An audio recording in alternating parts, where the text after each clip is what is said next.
Let's go over the trade I took today on YM using quarterly theory. This is July 6th AM session. And I'm also going to show why I closed the trade early, as you can see here. So let's get into it. So I didn't have a good framework on the daily chart, so I went down to the 15-minute, and we're basically looking at quarterly theory concepts. So we have a liquidity sweep, and we're looking at the true day open, true session open, and the micro session open here. Again, I would like to have three opens that I want it to be under in a buy scenario. So that's what we're doing here. So you can see we had SMT on the daily cycle with ES and the NASDAQ. So ES and the NASDAQ did not take the low, but on YM it did take the low, as you can see here, which is of London session.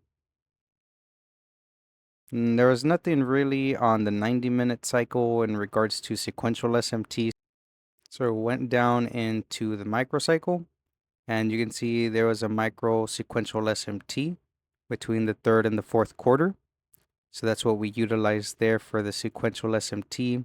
So it took the low of the third quarter after we did that liquidity sweep, and you can see ES did not take the low, NASDAQ did not take the low either.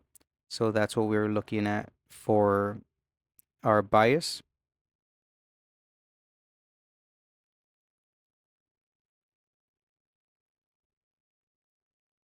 On the NASDAQ, we were actually looking to short, but price action never started going lower.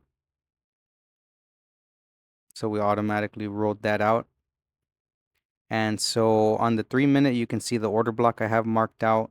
So once it took the order block and it got created, we entered shortly after, like 2 candles after. Now, the reason I closed, there's a 5-minute fair value gap that it felt like it was going to reverse from. So that's the only reason that I closed there. So yeah, thanks for watching.